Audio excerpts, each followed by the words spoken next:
Hola, bienvenidos a Musical Pentagram.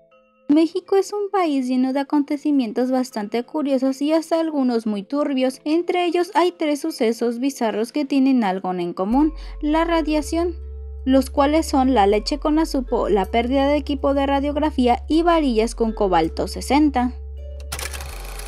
El primer caso inicia con lo ocurrido en Chernobyl el 26 de abril de 1986 en la central nuclear. Se registró un estallido en el reactor 4, lo que ocasionó una gran fuga de materiales radioactivos a lo largo de Europa.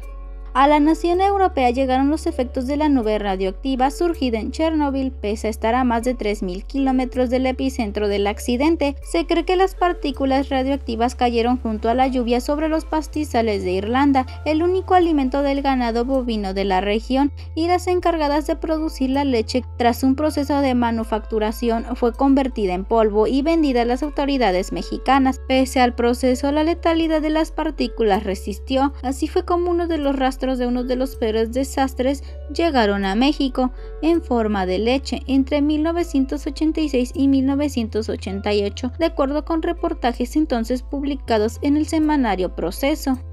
El gobierno mexicano adquirió en Irlanda leche en polvo para la Conasupo. Para los que no saben qué es la Conasupo, es una empresa paraestatal reguladora del comercio en México, particularmente de granos básicos como el frijol y el maíz. En aquella época, el gobierno brasileño dirigido por José Sarney le había advertido a su par mexicano encabezado por Miguel de la Madrid sobre los peligros de importar productos alimenticios procedentes de Europa, luego de la contaminación que dejó el desastre nuclear de Chernobyl. La leche se repartió entre la población mexicana sin conocerse que tenía rastros de partículas radioactivas altamente contaminantes y peligrosas, cuyo periodo mínimo de vida es de 30 años. Fue entonces cuando la Comisión Nacional de Seguridad Nuclear se dio la tarea de investigar y posteriormente impedir que más cargamento de leche llegara a México. Según estimaciones, hasta 39.000 toneladas de leche contaminada llegaron a México, lo cual ocasionó un posterior incremento en casos de cáncer infantil hasta un 300% entre 1987 y 1997, de acuerdo con los datos del semanario Proceso.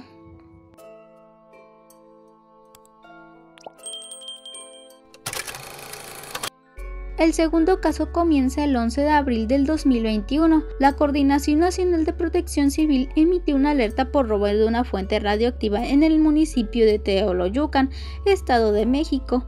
La alerta fue emitida para las ciudades de México, Estado de México, Hidalgo, Querétaro, Michoacán, Guerrero, Morelos, Puebla y Tlaxcala, ya que la empresa propietaria del equipo de radiografía industrial denunció el robo del automóvil que transportaba el contenedor de la fuente radioactiva de iridio 192. Esta fuente iba dentro de un contenedor. Las autoridades precisaron que el robo se ejecutó con violencia y se trataba de un equipo de radiografía industrial. La fuente radioactiva fue considerada de alto riesgo a la salud si es que es extraída de su contenedor. Afortunadamente, al otro día, el 12 de abril, la misma Independencia, que pertenece a la Secretaría, informó que el equipo de radiografía industrial fue hallado en una hielera abandonado en las inmediaciones del municipio mexiquense de Tecámac y que se encuentra en un buen estado.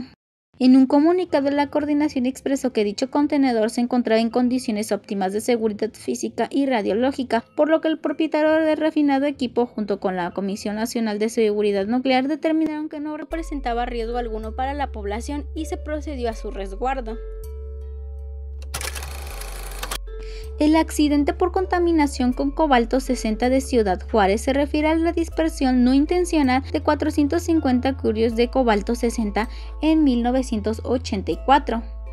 El 25 de noviembre de 1977, el Centro Médico de Especialidades de Ciudad Juárez adquirió una unidad de tratamiento con cobalto 60, fabricada en Estados Unidos. Aunque su importación requería un permiso, se asegura que el organismo pertinente nunca fue avisado y por ende jamás existió la autorización. En tanto, el hospital nunca tuvo personal capacitado para usarlo, por lo que lo almacenaron indefinidamente en un espacio de la clínica en la que no se cumplían los requisitos mínimos de seguridad.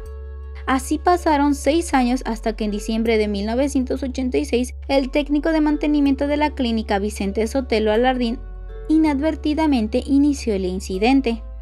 El trabajador desarmó el cabezal de la unidad y extrajo de allí un cilindro cuyo interior se encontraba el cobalto 60. La operación la hizo sin ninguna ayuda, el objetivo era vender como chatarra las partes.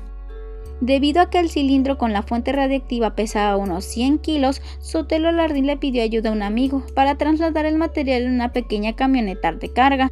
Viajaron hasta un local de compra y venta de chatarra llamado Yonke Phoenix en el sur de Ciudad Juárez, donde vendieron lo obtenido. El material radioactivo terminó en un depósito de chatarra, donde fue fundido con otros metales y produjo cerca de 6.000 toneladas de varilla contaminada que se repartieron en 15 estados de México y otras ciudades en Estados Unidos. Se estima que 4.000 personas fueron expuestas a la radiación como consecuencias de este incidente. ¿Cómo fue que se dieron cuenta que las varillas tenían radioactividad? Fue porque el 16 de enero de 1984, en el Laboratorio Nacional de Los Álamos, ubicado en Nuevo México, Estados Unidos, detectó la presencia de radioactividad en las inmediaciones. El detector se disparó porque un camión que transportaba varilla producida por la empresa Achisa se había extraviado y pasó cerca del laboratorio. Las autoridades de Estados Unidos concluyeron que la varilla activó la alerta y decidieron notificar el 18 de enero a la Comisión Nacional de Seguridad Nuclear. La comisión confirmó una amplia dispersión de material radioactivo y ordenó a Achisa suspender la distribución de varilla fabricada hasta verificar que no se encontrara contaminada.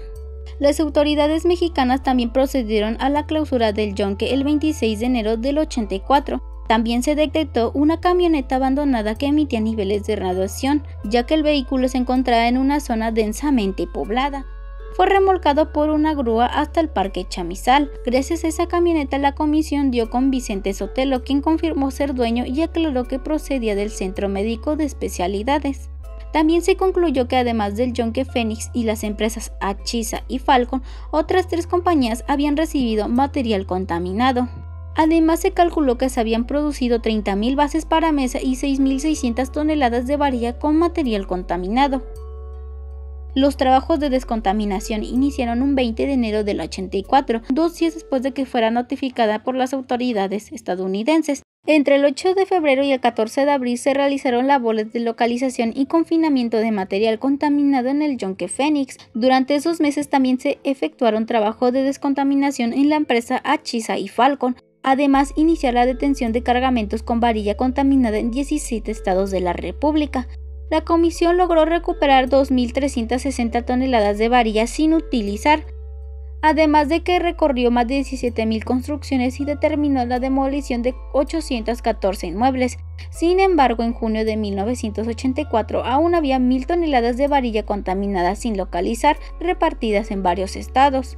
También se logró recuperar la totalidad de 30.000 bases para mesa contaminadas, además del 90% de las 1.000 toneladas de varilla contaminadas que fueron exportadas a Estados Unidos. Sin embargo, la labor de recuperación de varillas fue más complicada en otros estados. En Sonora se identificaron 434 toneladas de varilla diseminadas a lo largo del estado, incluida el capital de Hermosillo. En Hidalgo se recibieron 80 toneladas, mientras que 42 toneladas fueron recuperadas. En dichos estados también se ordenó la demolición de cientos de bardas y viviendas construidas con dichos materiales contaminados. Esperemos les haya gustado el video, denle like y compartan. Comenten si conocen otro suceso extraño en México. Hasta luego.